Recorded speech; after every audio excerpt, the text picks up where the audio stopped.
Apesar da alegria de estarmos com os nossos namorados, cônjuges e pessoas queridas, ainda que à distância, eu não sei vocês, mas eu ando meio triste nesses dias. Não é uma depressão clínica, não, como aquela que afetou o nosso querido Ricardo Boechat. Uma tristeza, uma amargura, um vazio no peito de você estar vivendo uma situação tão difícil. Eu tenho 2 filhos pequenos que só saem de casa com máscara, que não encontram os amiguinhos faz 3 meses.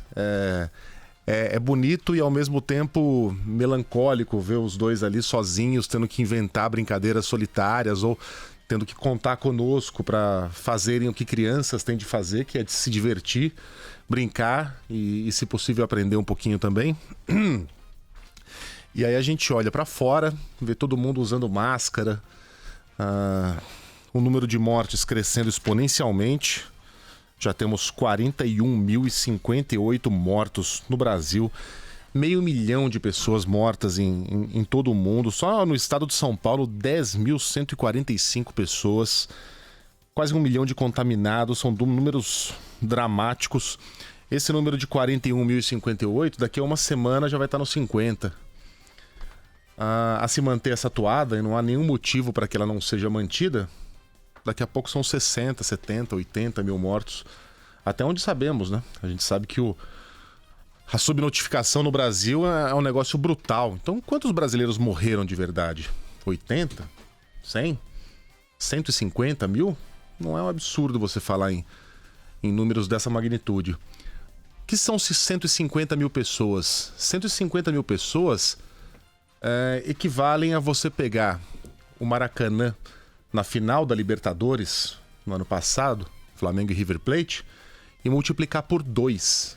Você pegar aquela multidão e duplicar. E pensar que cada uma daquelas pessoas deixou de existir, tá no outro plano, e aí você pega esse número brutal e impressionante e multiplica o quê? Por 4, por 5, por 6, por 10 pessoas. É o luto, né? Cada pessoa que morre traz sofrimento profundo para aqueles mais próximos, mas também para os amigos, para os colegas, para pessoas com quem esses brasileiros conviviam. Então a gente está falando de uma massa monstruosa de gente que está sofrendo devido ao coronavírus. Isso dá uma tristeza. Você saber que ainda não há uma perspectiva de que a gente deixe de viver nesse mundo. Ontem o governador de São Paulo, João Dória, convocou uma entrevista coletiva, fez muito alarde, disse que é um dia histórico, foi lá ao Twitter para São Paulo, anunciaremos uma vacina. A gente já sabia o que era, então não se decepcionou, mas o cidadão que leu o Twitter talvez tenha imaginado que dali sairia o anúncio de que o Butantan estava produzindo em parceria com uma empresa chinesa uma vacina que já estaria disponível. Não, é algo que vai começar ainda a ser testado em humanos e que, quem sabe, em julho, junho de 2021, se tudo der certo, esteja disponível. Então, não é desvalorizar aqui o anúncio do Dória, não.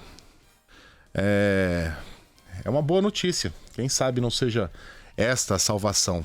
Mas é uma perspectiva que está lá na frente. Aí você vê que o governador faz todo um carnaval, reúne a imprensa, provoca deslocamentos que são desnecessários e indesejáveis para anunciar algo que poderia muito bem ter sido colocado em público por meio de uma nota, por meio de uma entrevista online, por exemplo. Oi, internautas. Precisava fazer aquele show, aquele carnaval. Aliás, o Dória todos os dias proporcionava esse show, aí depois diminuiu a frequência de segunda, quarta e sexta. É necessário mesmo que o governador provoque esse deslocamento e essas pequenas aglomerações para ele próprio aparecer? Me perdoa aqui o governador, mas ontem não era o caso de você ter convocado uma coletiva. Isso aí se resolvia com uma nota. Todo dia a entrevista é 12h30. Não tinha aquele programa Jô Soares 11h30? Esse é o João Dória 12h30. Uhum. O governador vai lá e faz o seu espetáculo pensando no ok, tá no seu papel de governador, mas também pensando no ganho pessoal político, que é no que estão pensando praticamente todos os políticos. A gente não vê ninguém aí comprometido realmente com a saúde pública, com o brasileiro, com reduzir esses números. Está todo mundo de olho ou em 2022 ou na eleição municipal que acontece em outubro, novembro, dezembro, sei lá, mas que acontecerá ainda neste ano. E aí ontem, uma ONG chamada Rio da Paz organiza um protesto na praia de Copacabana, bem ali em frente ao Copacabana Palace. Protestos como essa ONG já organizou em diversas ocasiões, inclusive fora do Rio de Janeiro. Já fez protestos em São Paulo, já fez protestos... Nunca tendo como alvo um político específico ou uma, digamos, agremiação ideológica específica. Eles estavam protestando não contra as mortes, mas pelo fato de que as pessoas que deveriam estar cuidando de nós não o estão fazendo. Ou estão. Em São Paulo, a cidade está sendo aberta no momento em que a gente está atingindo, dia após dia, recordes no número de mortes. Estamos indo na contramão do mundo, que está abrindo só depois que o número de mortes chegou a um nível seguro, e mesmo ali, algumas reaberturas têm se mostrado apressadas. A Espanha reabriu. Em questão de dias, o número de mortes dobrou. A Coreia do Sul foi um dos primeiros países a voltar a algum tipo de normalidade. O número de mortes disparou e o país teve que fechar de novo. A gente está no pico, a gente está no auge e está reabrindo. Por que é que conosco vai dar certo? Deus é brasileiro? É com isso que a gente está contando? Em São Paulo foram tomadas medidas malucas de criar congestionamentos, de criar rodízio de veículos, que no final das contas só levaram mais gente para os ônibus. Ao invés de evitar, provocaram mais aglomerações. Jair Bolsonaro, embora o seu governo oficialmente promova o isolamento social, adota um discurso genocida. Desde o início, a atuação do presidente durante essa crise da pandemia é lamentável.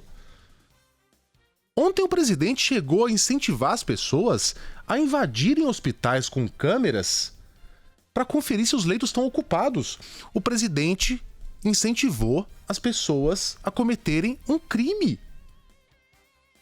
É disso que se trata. Não tem outra palavra para definir o que Bolsonaro fez ontem. Ele está incentivando as pessoas a invadirem, enquanto ele não colocou o pé num hospital de maneira institucional como presidente para conferir como é que anda a situação dos hospitais do Brasil.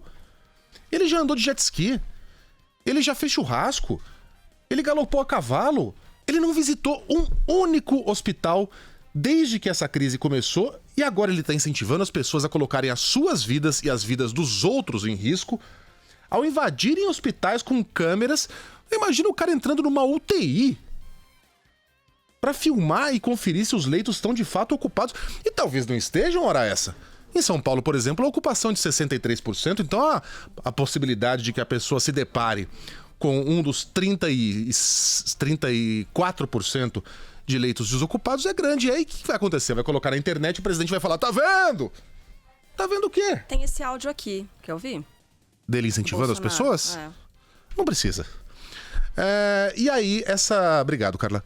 E aí, só não queria perder o fio da meada aqui. Aí essa ONG faz um protesto que consistia em um protesto silencioso. Em cruzes fincadas na areia, covas cavadas na areia. Não havia ali referência a nenhum político. Era um protesto contra Wilson Witzel, Bolsonaro, Covas, Dória. Coloque aí o seu político preferido. São raras as exceções, mas em geral não tem ninguém ali de fato cuidando da própria população. Um protesto contra o fato de que quem deveria cuidar de nós não está cuidando. E aí surge um senhor, ele olha para aquelas cruzes e ele de alguma maneira, Sheila, enxerga uma manifestação da esquerda contra o presidente. Como? Como? São cruzes fincadas no chão no momento em que o país conta oficialmente 41.058 mortos. Não são mortes de mentirinha que foram inventadas para atacar o Bolsonaro. O Donald Trump não fechou os Estados Unidos para atacar o Bolsonaro. Mas esse senhor olhou para aquelas cruzes e, de alguma maneira, o filtro ideológico que cega o bom senso e a visão do real fez com que esse senhor enxergasse ali uma manifestação comunista. Comunista. Solta aí o áudio desse desse senhor que estava andando pela areia de Copacabana, se destemperou, foi lá e derrubou as cruzes todas. Todo mundo já acordou para essas ações da esquerda. Ninguém suporta mais isso. Querendo terror. Você sabe dizer que o senhor é comunista. Respeita a dor das pessoas. Respeitem. Tem que respeitar. Como é que você vê um protesto desses e enxerga uma ação comunista contra o presidente Bolsonaro? Ontem eu fui lá ao Twitter e falei, pô, olha que barbaridade que esse senhor fez. Aí veio um rapaz e escreveu assim, o que o Bolsonaro tem a ver com isso? Eu não tinha nem escrito o nome do Bolsonaro. Então você percebe como as pessoas vão enlouquecendo, como a gente vai jogando o jogo dessa gente? Esse jogo só interessa a eles. São eles. E eu não tô falando de Jair Bolsonaro, não. Pode colocar na conta aí o presidente Lula, que passou 8 anos dizendo que nós contra eles não querem pobre em avião, eles não querem preto na faculdade, e todo mundo, é isso aí, eles não querem. A gente entendia eles como a turma do helicóptero, como a mega elite, os banqueiros, os empreiteiros, até o dia que a gente descobriu que tava todo mundo ali, ó. Banqueiro e empreiteiro fazendo uma festa naquele governo. E aí a classe média percebeu, porra, é de mim que ele tá falando. Sou eu aqui na minha varandinha. É de mim. Ele tá falando que eu não quero preto na faculdade? Que porra é essa? E aí começou. E aí vem Bolsonaro, eleva essa divisão à 200ª potência e estamos onde estamos. Um protesto contra mortes se torna coisa de comunista. Você eventualmente não querer que uma estátua seja derrubada porque você quer preservar a história, por mais que ela não seja bela, vira coisa de direitista. E assim vamos. Num país cada vez mais dividido, cada vez mais violento. Os membros do Rio da Paz foram orientados a não reagir a esse tipo de provocação. E eles de fato não reagiram. Eles simplesmente observaram esse senhor derrubar as estátuas, as cruzes, apoiado por outras pessoas. Se você for ver o vídeo, tem gente lá, é isso aí! É isso aí! Mas quis o destino que tivesse passando por ali um senhor que havia acabado de perder um filho de 25 anos pela Covid. Ele não era funcionário do Rio da Paz. Ele não foi orientado a nada. Ele olhou aquilo, se revoltou, não partiu para cima daquele senhor nem nada, mas ergueu todas as cruzes de volta. E aí, essa é a única parte boa desse episódio lamentável que a gente viu ontem no Rio de Janeiro. Você já ouviu falar no efeito Streisand, Carla Bigato? Uma vez a Barbra Streisand comprou uma casa em Malibu, uma super casa. Aí foi lá um tabloide, ela não queria mostrar a casa para um tabloide, não tinha drone na época, foi lá, alugou um helicóptero e fotografou a casa da Barbra Streisand e publicou no jornal.